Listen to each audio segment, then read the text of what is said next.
शक्ति माँ भगवती की। इसी प्रकार अगर इस अबोध बालक की थोड़ा सा भी भजन आपके दिल में अच्छी लगी हो तो 25 ग्राम से लेकर 75 ग्राम तक ताली बजाकर आशीर्वाद दो। आप सभी भक्तों का बहुत बहुत धन्यवाद। साथ ही महाराज जी का भी धन्यवाद जो कि मुझे एक भजन गाने का मौका दिया। साथ ही हमारे वाद्ययंत्र भाई जो कि हमारे भजनों में इन्होंने शिरकत को किया, इनको भी कोटि कोटि नमन, धन्यवाद। आइए व्यास जी महाराज को मुखारबिंद से आप कथा श्रवण करें। धन्यवाद। श्री राधे। अब महाराज युधिष्ठिर की अपशगुन को देखकर चिंता में तीसरी कलाएं बजाई।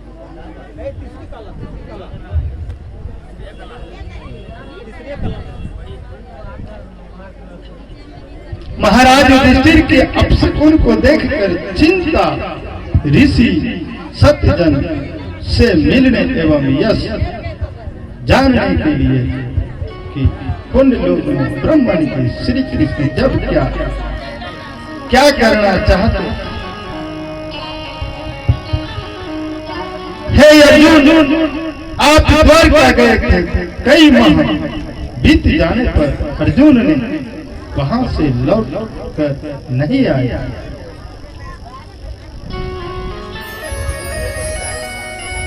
युधिष्ठिर जी ने भीष्मसेन से पूछा, आज अर्जुन को 7 महीने से भी अधिक समय हो गया है, परंतु अर्जुन अब तक नहीं आया। न जाने क्या कारण है, मेरा मन पता नहीं इतना बेचैन क्यों हो रहा है।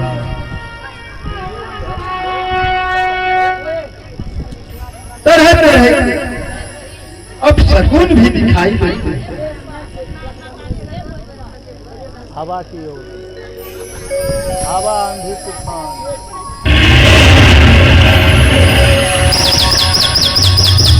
सूर्य के उदय होने पर जब कुत्ता ने जाने क्या रो रो हो रहे हैं।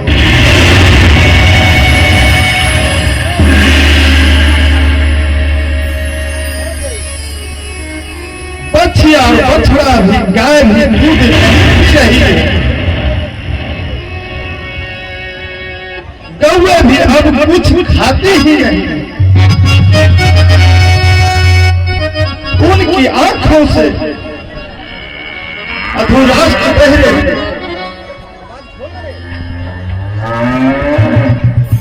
इन पशुओं से मेरा जी नहीं जान इतना क्यों घबरा रहा है।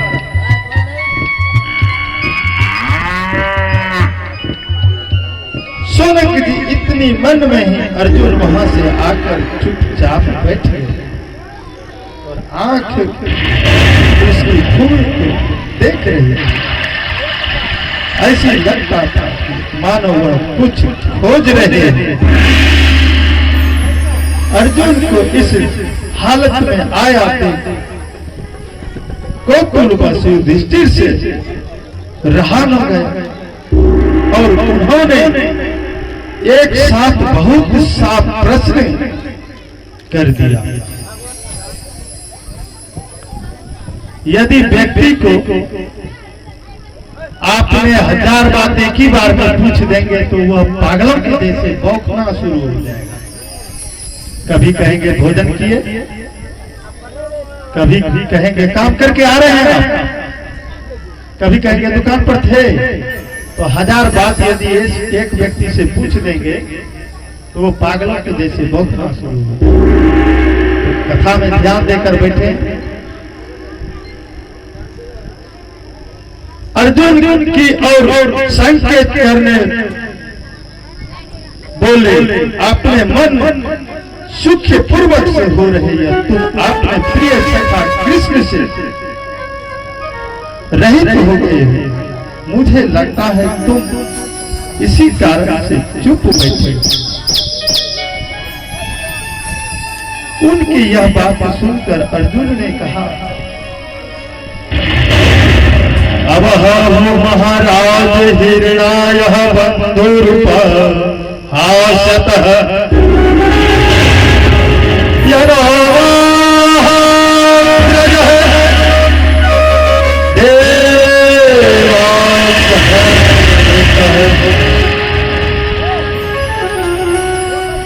इस प्रकार अर्जुन ने कहा, महाराज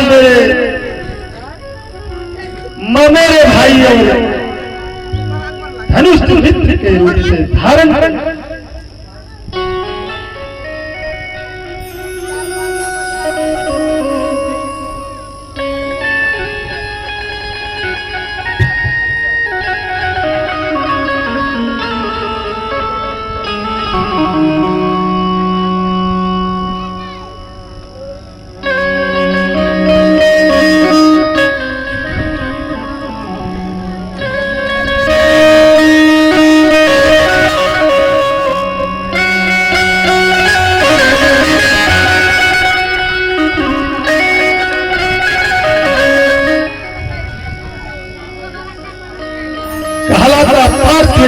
कहलाते हैं जो नाले छेद में पूर्व हत्य हो, नाले छेद प्रत्यु सुत है।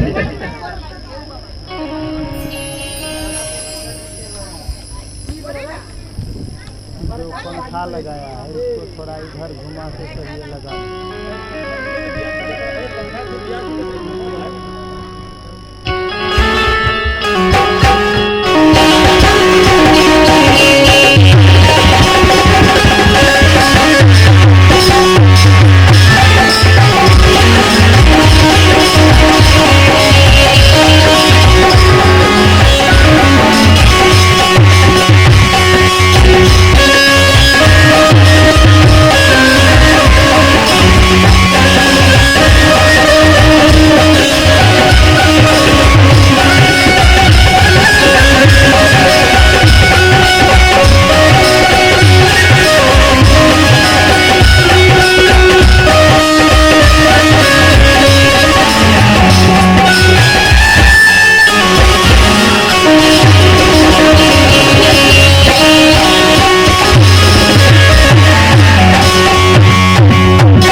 अर्जुन ने कहा, महाराज मेरे भाई लोग, धनुष मित्र रूप धारण कर भगवान श्री कृष्ण ने मुझे छक लिया। मेरे इस पर्वत पराक्रम से बड़े बड़े देवता भी आश्चर्य में डूब जाते थे, उसे श्री कृष्ण ने मुझे छीन लिया।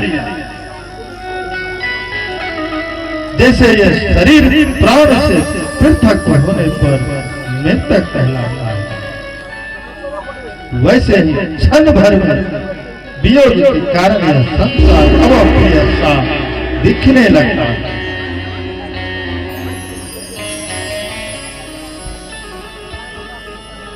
यह कथा कुछ क्षण आज होगी और कल आप सभी माताएं से निवेदन है, सभी पिताएं से निवेदन है, ऐसे तन मन के साथ आप लोग प्रभात फेरी में जाएंगे और सुबह 6 बजे से आप लोग सभी माताएं बंधु भाई छोटे मोटे से निवेदन है, आप लोग प्रभात फेरी में जाएंगे तो यह भागवत को सब पूर्ण ग्रंथों को जागरूक होगा। हम इसी निर्वृत्ति को लेकर आपके ग्राम में आए हुए हैं।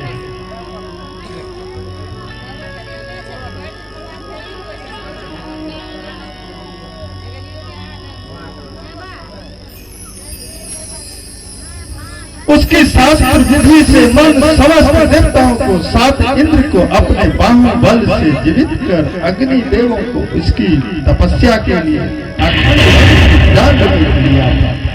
और मर्यादा द्वारा अग्निदेव को उनकी तृप्ति कर लिया, अखंड वन की दान कर दिया और मर्यादा द्वारा निर्मल हुई अलौकिक कला कौशल युक्त सभा प्राप्त भाग्यवान की पुण्यता के लिए द्वारका से आपके अपने साथ ला रहा था, परंतु रास्ते में ही मुझे दुष्ट भोले ने एक सवाल की भांति हरा दिया।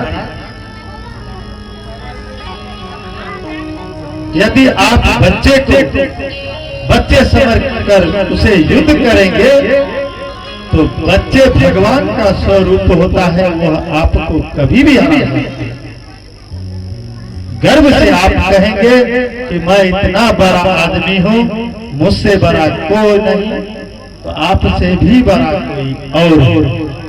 इसी प्रकार आपने साथ ला रहे थे, परंतु रास्ते में उसे भोलेनाथ ने एक आलवा भाती के को हरा दिया।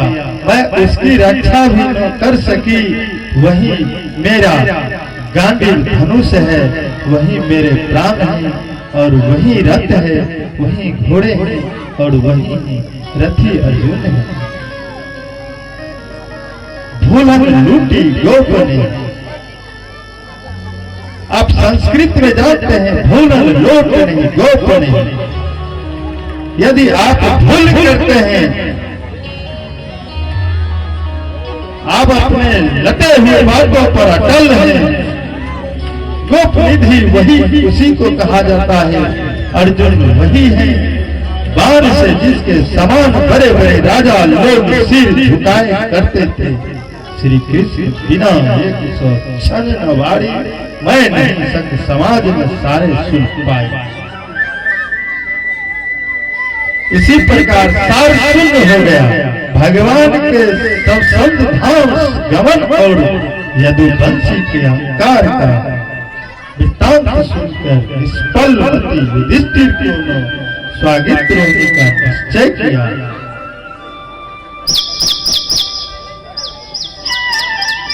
सभी बताए निवेदन है, आज समय भी बहुत हो चुके हैं। अब यहाँ कुछ क्षण आप लोग झांकी का दृश्य भी देखेंगे।